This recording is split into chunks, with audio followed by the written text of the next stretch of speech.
For months ago in Auckland, Eala held match point against Wang Xinyu. She had broken back, clawed a set from behind, and stood one clean strike away from a career-defining semi-final victory. She did not convert. Wang rattled off 5 of the next 6 games and walked away with the win. That single unconverted opportunity has been sitting in Eala's memory ever since, and tomorrow at the Foro Italico in Rome, she gets the chance to do something about it. This is not the kind of rematch that happens by accident. The draw placed Eala into a first-round battle against Magdalena Frech, the world number 45 from Poland, and she had to survive a 2-hour, 3-set dogfight to reach this point. She did. She won 6-0, 3-6, 6-4, coming back from a breakdown in the decider to seal the match. Wang, meanwhile, sat comfortably in the bracket with a first-round bye, waiting to see who emerged. Now she knows. The Filipina is coming back for her, and this time the surface beneath their feet is entirely different. Let me walk you through what makes this matchup so tactically fascinating and why Rome's clay courts might just rewrite the script that Auckland's hard courts already drafted. In January, the physics favored Wang. Hard courts rewarded her massive flat serve. She cracked 10 aces to Eala's 2 and allowed her heavy ground strokes to skid through low and fast. She could bully the rallies with pace. She could lean on her 182-centimeter frame and simply swing over Eala in exchanges where both players were hitting from neutral positions. But clay changes the equation in ways that specifically target Wang's strengths, while partially neutralizing the gap in their serving firepower. The slower bounce on clay gives the returner extra milliseconds. Not many.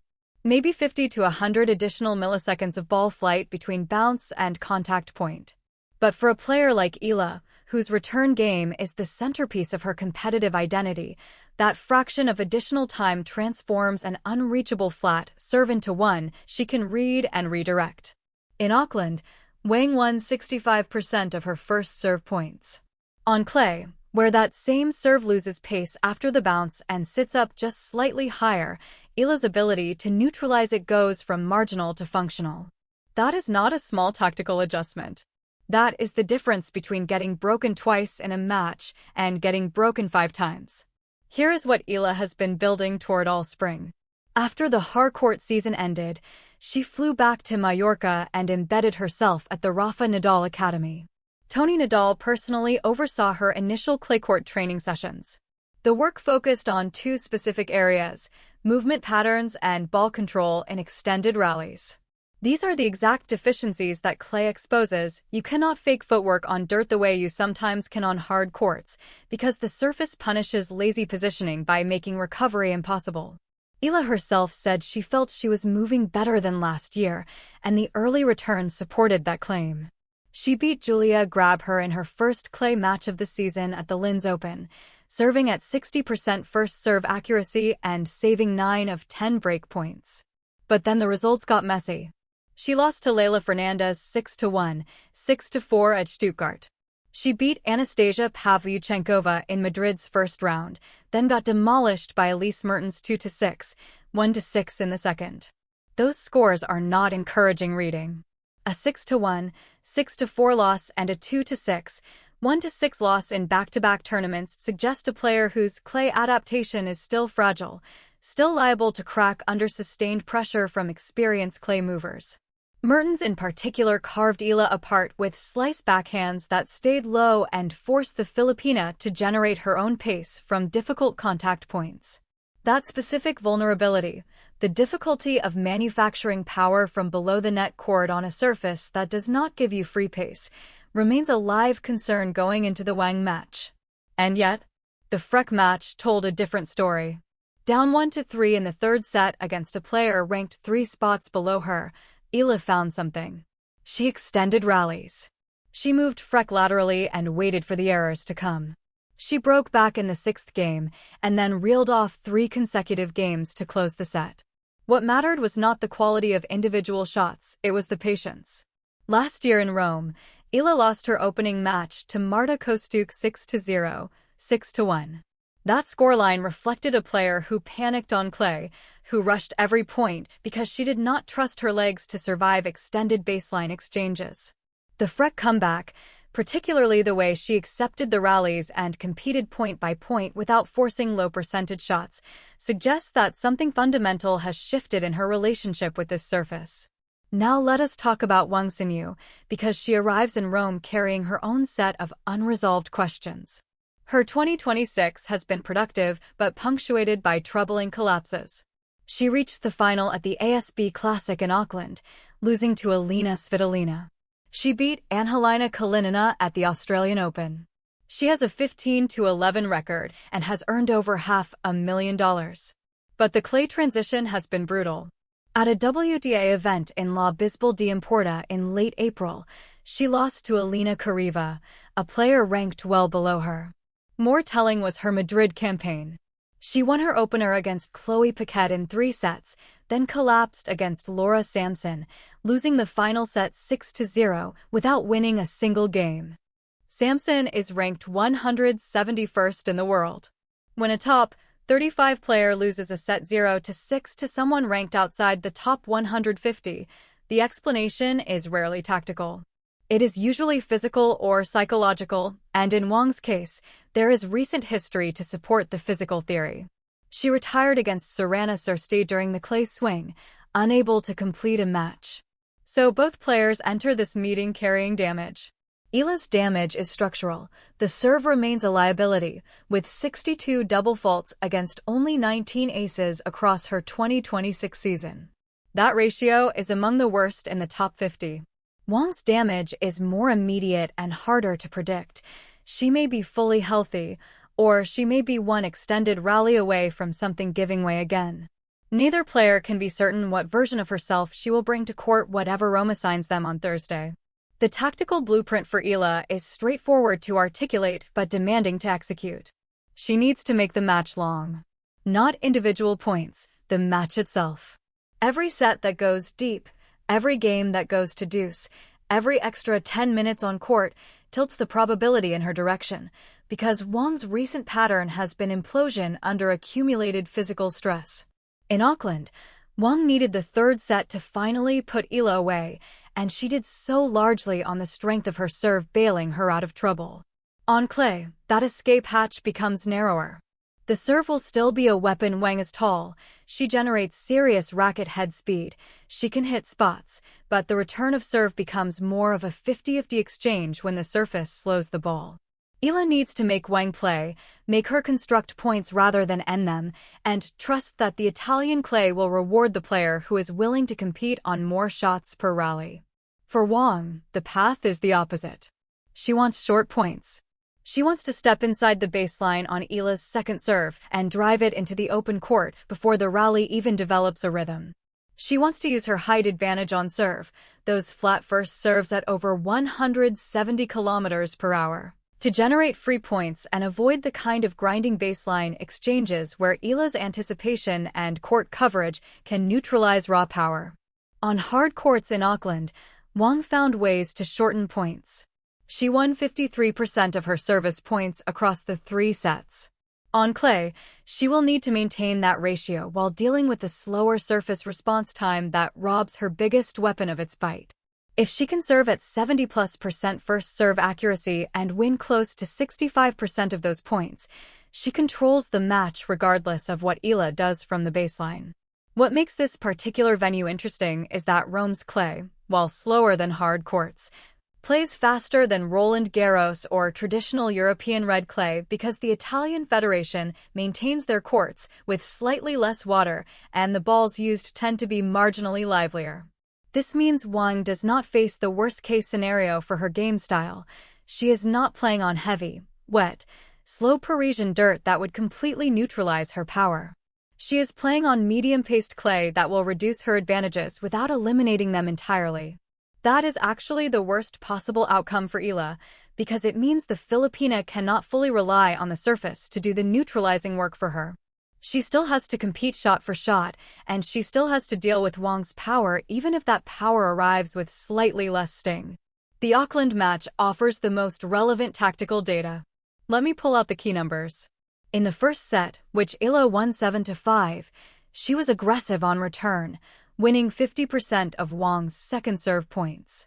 She was also clinical on break points, converting 3 of 6 opportunities. But in the third set, everything inverted. Wang elevated her first serve percentage to nearly 79% and won 66% of those points. Eala's second serve return advantage disappeared as Wang started targeting the Filipina's backhand with wide serves that dragged her off the court. By the time the set reached 4-4, Eala was chasing rather than dictating. Wang broke once and served it out. The lessons from Auckland are clear. Eala can compete with Wang and even dominate her in stretches, but she cannot afford to let her intensity dip even fractionally in the middle of the match. The 5-7, 7-5, 6-4 scoreline tells you that this was not a case of Wang being too good. It was a case of Eala being inconsistent across the full duration. On clay, the match will likely be slower and longer, which means the consistency question becomes even more urgent. Can Eala sustain her level for potentially 2.5 hours rather than the hour and 40 minutes the Auckland match lasted? There is a psychological dimension worth naming. Eala has now won her first match in Rome after losing 6-0, 6-1 here last year. That is not nothing. The difference between a player who believes she can compete at a WTA 1000 on clay and one who fears the surface is enormous, and it shows up in risk tolerance on big points. In the Freck match, Eala went for her shots at 4-3 in the third and at 5-4 serving for the match. She did not retreat into passive rallying and hope for errors. She competed aggressively because she trusted her legs. If she brings that same trust into the Wang match, the opening set becomes genuinely unpredictable. Wang's seeding 31st gives her no practical advantage other than that first round bye, which meant she has had extra rest while Eala spent 2 hours and 7 minutes scrapping on court today. That freshness factor is real. Eala will have less than 48 hours to recover before facing a taller, fresher, more powerful opponent who she has never beaten. Against that, Eala carries the rhythm advantage. She has already played a competitive match on these specific courts, adjusted to the specific bounce and conditions, and felt what the ball does in Rome's Mayweather. Wang has to find that calibration in real time during the match itself. For anyone wanting to catch this match, the broadcast landscape is straightforward. In the United States, Tennis Channel carries full coverage of the Italian Open, and it is available through streaming platforms including Fubo, DirecTV, and Sling TV with the Sports Extra add-on. In the United Kingdom, Sky Sports has the rights. In Australia, beIN Sports is your destination. German-speaking viewers can find it on Sky Sport in Germany, Austria, and Switzerland. Canadian viewers have TSN and TVA Sports as options. For viewers in the Philippines, and there will be millions following this one, TAP DMV carries the WTA coverage. Across much of Asia and Oceania, DAZN and WTA TV provide streaming access. In Italy itself, Sky Sport Italia and Super Tennis carry the home tournament. In France, beIN Sports has rights. Spanish viewers can find it on Tennis Channel Europe. Across the Middle East and much of Africa, DAZN carries WTA coverage. The match is scheduled for Thursday, May 7th as part of the WTA second round, with play beginning in the early morning hours in Rome and continuing through the day. Let me come back to the tennis, because I want to land on something specific about what this match means for both players. Wang is in a peculiar position for a 33-ranked player. She has not won a title all season despite reaching a final in January. Her clay results have been abysmal. And she is coming into a match where her opponent has a genuine tactical grievance from their only previous meeting. Eala held match point in Auckland and lost. That is the kind of memory that either paralyzes you in the rematch or focuses you with absolute clarity. Given what we saw from Eala in the third set against Freck today, the composure, the refusal to panic at 1-3 down, there is reason to believe she arrives Thursday in the focused camp rather than the paralyzed one. Wang's best chance is to impose herself physically from the start, serve big, hit early, and try to take the racket out of Eala's hands before the Filipina can settle into her returning rhythm. If the first set goes cleanly Wang's way, say 6-3 or 6-4, the match probably follows the Auckland template. But if Eala stays close, if she can steal a break early and force Wang to play from behind, the dynamics shift radically. Wang on clay chasing a match is a very different animal than Wang on clay controlling a match. The Samson collapse in Madrid showed us what happens when things stop going her way on this surface. She lost 9 consecutive games. That kind of meltdown does not happen to a player with deep clay confidence. It happens to someone who is tolerating the surface rather than trusting it.